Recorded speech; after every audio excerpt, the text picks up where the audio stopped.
Hello, we want to welcome everybody to the Doug Loughridge Coaches Show. I'm Jared Schoonover hosting this week. Was out of town last week and we had to miss a week of the show. Look forward, glad to be back this week and talk to Coach Loughridge about this last game that we faced Mountain Home. Coach, I think that we're in the toughest stretch of anybody in the state of Arkansas right now, playing the number 1 team in Greenwood, the number 3 team in Mountain Home, and then the number 2 team in the state in Shiloh Christian, all in our conference in 3 back-to-back weeks. So there's no doubt that our team is being tested, and I can tell you just from watching from afar, and I'd like to hear what your thoughts are. What was your message to the team? Because it really was a hard-fought contest, a team in Mountain Home that's really done well all season against a lot of football teams. So tell us a little bit about your thoughts of the game. After the game, I just talked to them about how proud of them I was, because our kids didn't give up. They could have easily went out there, and when some things went wrong, different people getting injured, things like that, they could have gave up, but they didn't. They played hard for 4 full quarters. If you look back at the game, and I talked to Coach Benson about this, he didn't really realize it during the game, but we shut them out in the first quarter. It was 0-0, and we shut them out in the third quarter and played really good. We couldn't really get anything going offensively. Mountain Home's defense, really, really good. Like you said, we're seeing the, number 1, 2, 3 team in the conference. It's my belief that all 3 of those teams will be in the semifinals of our classification. They're that good. So our kids didn't give up. They played hard. That's all we can ask for them. And as long as they keep getting better every week, which we have, it's the things that we need to work on. It makes it a joy to come to work every day and go to practice, because this is a fun group to be around. Yeah, I see it, Coach. I see it out on the field. It takes a lot of grit to turn things around, and it takes time. Oftentimes, people from the outside, you can't see all the things that are happening on the inside on a day-to-day basis. You can't see the growth of young kids. You can't see the commitment in the heart of a kid all the time when you're sitting in the stands. But I'm around it enough and have been around it enough to see that that's the case here. I do see growth in a program from the first time I saw it. I came in the same time you did, from the first time I saw it then to where we are now. Sure, I know that I know you would like to, as the head football coach, beat Mountain Home. But we didn't. But there was some things that you could grow from there. Talk a little bit about the takeaways from last week against Mountain Home. So you're proud of them, but the takeaways within the game. Talk about some of the positives you saw, in particular on the defensive side of football. In particular, we go out into every ball game stressing turnovers, whether that's, forcing fumbles, recovering fumbles, interceptions. And we had 3. We had 2 interceptions and a recovered fumble. Stuart Swaninger had a good interception off a tipped ball from Boaz. And then Jack O'Brien had a really great game last week. He was actually player of the week for Farm Bureau this week when he had 8 tackles and a interception for the 20-yard return. So defensively, we hit. And the thing is, we played a lot of different kids on defense and a lot of young kids. We got a lot of bodies into the game, and they all played hard. Offensively, we've had our struggles the last couple of weeks. We've had some injuries on that side too, so we've had trouble finding our identity. But all the things we've been doing with our different packages, Coach Marsh has ready for us. Every kid that we've had has stepped up and done what we've asked them to do. And, we've got to keep on progressing and getting better and better. We've had some injuries on the offensive lines, and we've started two sophomores last week on the offensive line, which, if you know anything about the 6A West, it's pretty tough for those guys to go out. But they didn't back down from the challenge. They played hard, and we just got to keep getting better. Yeah, it's people that don't know about Mountain Home, like both of us probably do. The history of Mountain Home, right? They've had their ups and downs. I talked it on the broadcast at Greenwood, getting ready to go to Mountain Home. Obviously our superintendent was at Mountain Home and had success there. But Mountain Home had a stretch after Shane Patrick was there where they were pretty bad, truthfully. They're a bad football team. One of the worst football programs in the state of Arkansas for a run of probably close to 10 years. And so there's been a process there that they had to be patient on in the growth of that program. And I know what kind of coach Airy is at Mountain Home. He was a friend of mine. I see it the same here. We got the same level of coach at Siloam Springs and yourself and your staff. And I think it's just one of those things you look at, people forget, 28 game losing streak, hadn't won a game in such and such amount of time, hadn't mercy ruled someone since 2014 or 13, I think it was.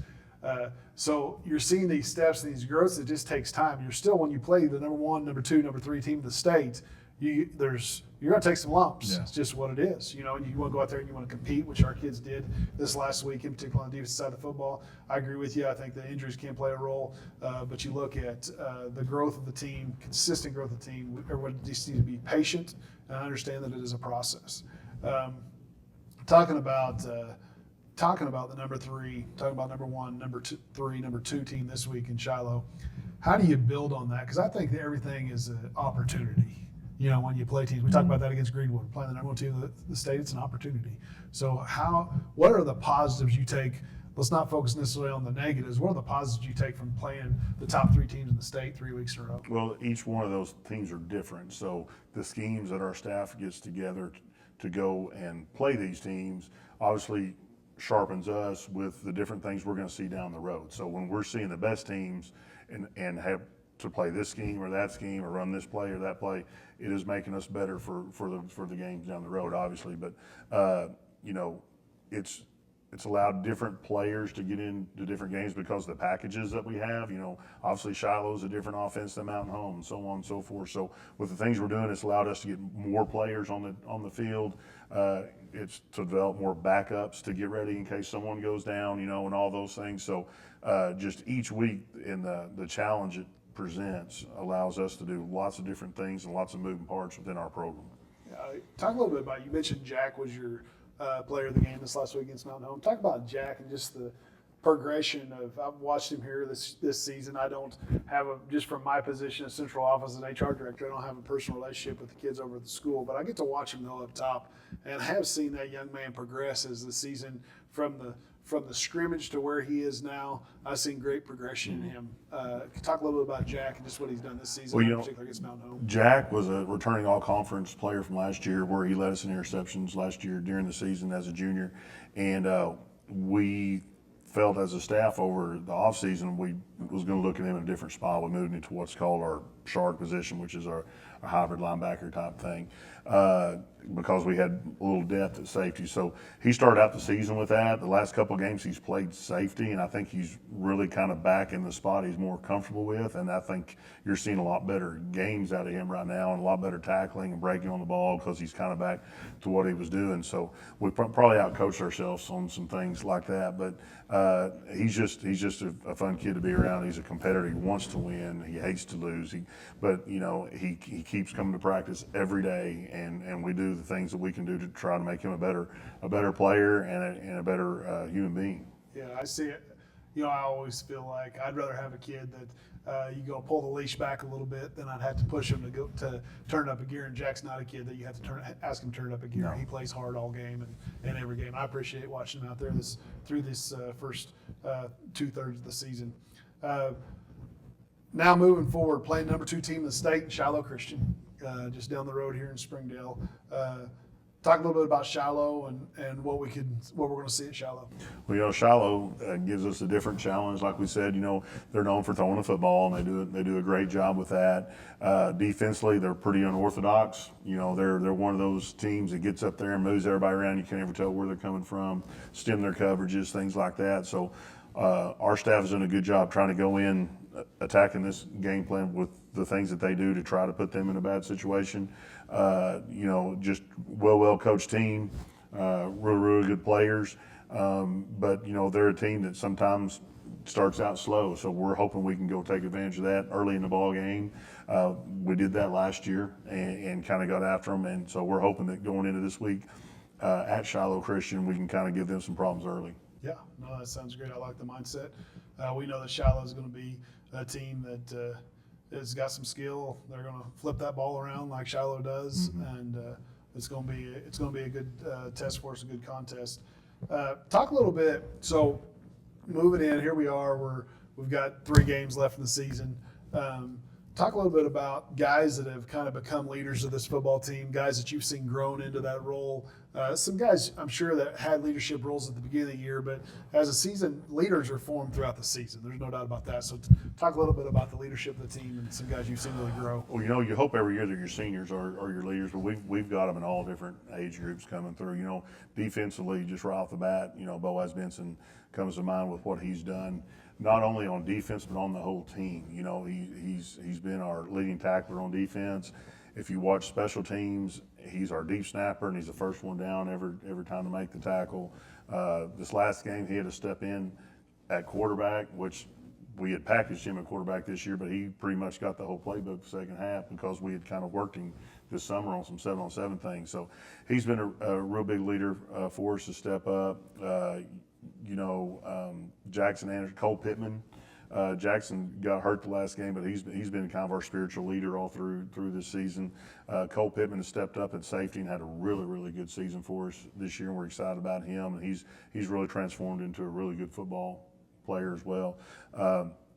Offensively, we're pretty young on that side of the ball. We're starting with a ninth grade quarterback with Titus, but we've kind of grown working things around him. And Mason has been our leading rusher this year. Ryan Estacio, we've made the move from after Lake Hamilton game to put him on offense to try to get him more carries at the tailback position. But there's just so many names and different identities that each one of those kids offer for our football team. No, yeah, and a couple of those kids, you got, like you said, you're young. You've got some young kids that have stepped up on the offensive side of the football as well. Talk about now. So we talked about leaders. Let's talk about some of the young ones stepping up. So you got some, and they might be end up being some of our kids by the end of the year that have really molded into some of our better football players. But talk about some kids that have stepped up from being young guys, or maybe even some older guys. I know you mentioned about a undersized defensive lineman a couple times in the season that said, "What I got to do to play."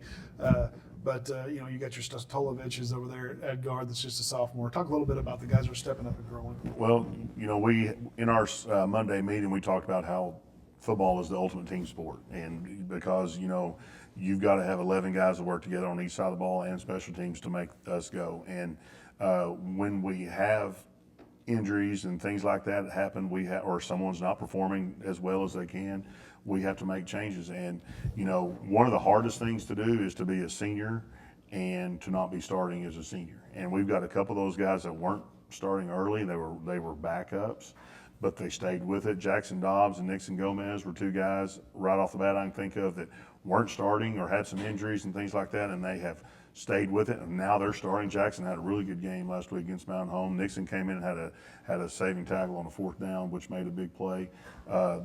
Those two seniors, and their commitment. That's what you want. You want kids. You want to back up seniors with seniors, and sometimes football is not the instant gratification that you're always used to. So those guys stepping up, young guys. Marcus Smith played the whole game at corner last week as a sophomore. Did a really great job. He's also played offense for us. Kale has started now, 7 games on the offensive line, which is a big deal for a sophomore. Trevor Petticord got in on offensive line last week, which was real big for us.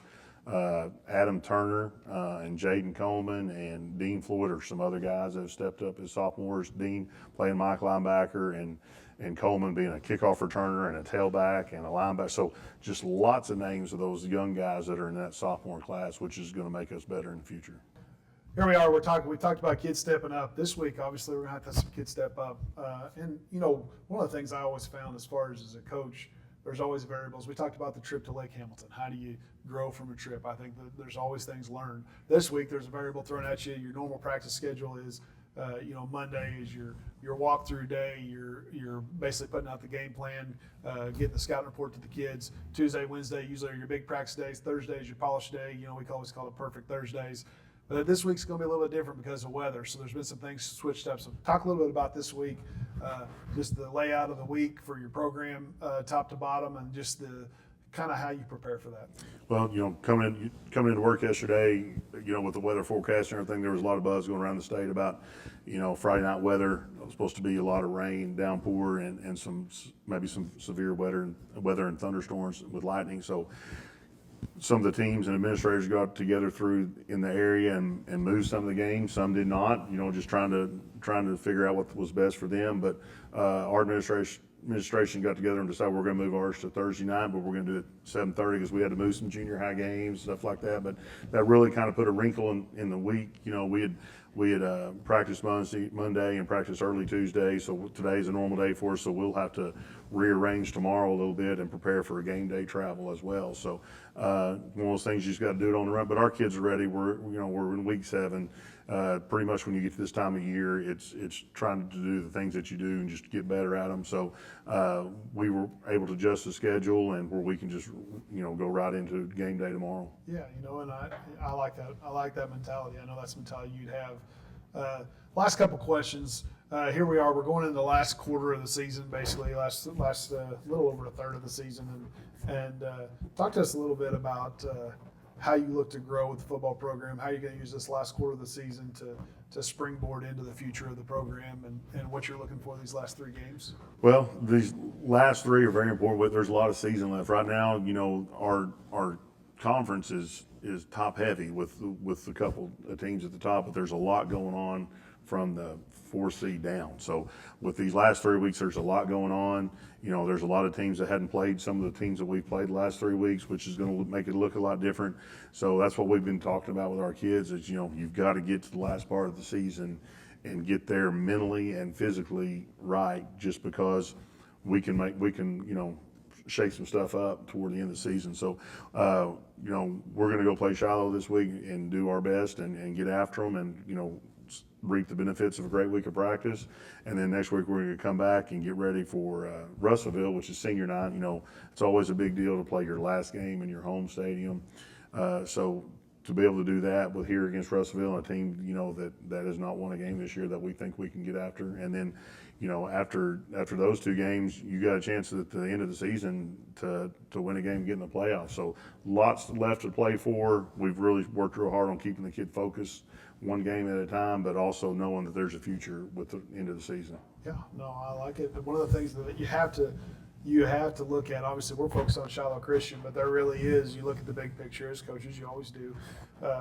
You go out, you compete against Shiloh Christian, chips fall where they may fall. There has been plenty of upsets in the world of football. Yeah. Every week they happen. And I remember last year we competed well with Shiloh Christian last year. And so I believe we'll go out there. I'm excited about Thursday night or tomorrow night, I guess, and go out there and compete. And then the last 2 weeks, continue to compete to get into the playoffs. So you broke a little bit. This is the last question I have for you because the conference is a great conference. You talked a bit about the 3 teams you predict to get into the semifinals. 3 of the 4 teams. Talk a little bit about the layout of the conference and just where the chips are lying right now. Well, Greenwood and Van Buren are setting the top right now with being 4-0. Van Buren's 4-0, but they've got to go through the gauntlet we just went through these next 3 weeks, so it'll be interesting to see what happens there. Lake Hamilton has got one win. Southside's got 1 win, in the conference. So those are 2 teams that are kind of still battling out. Us and Russellville still don't have one. Mount Home's still got to play Greenwood. So there's a lot of good football games left in the conference going out. So the way it is right now, I would say, is not the way it's going to finish. So every week is a big game. Every week we look at the matchups to say, ooh, where are they playing at? Who's playing who? I want that, and injuries for everybody starts mounting up. So, the teams that we saw during these weeks may look different week 9 and 10 for somebody else. So it's going to be interesting to see the 6A West. And this is the toughest 6A conference in the state. 3 of the 4 teams last year was in the semis from our conference, and both teams in the finals were from our conference. Coach, just wrapping it up, I encourage everybody to get out there Thursday night at Shiloh Christian and support these guys. The last 3 regular season games, as they do have a chance to compete to get in the playoffs these last 3 weeks. Encourage everybody to get behind the football team, stay behind the football team, because positive things are happening. I really believe that. It's a process. It's a growth process. I've been a part of the process before and seen a team that I was part of a team that was very similar to this team and then saw a program become a championship level program. And I know that we have the right guys here doing that, and we have the right kids here, the right families here. The ingredients are here to be successful, and I fully expect that to happen down the road. Look forward to seeing everybody.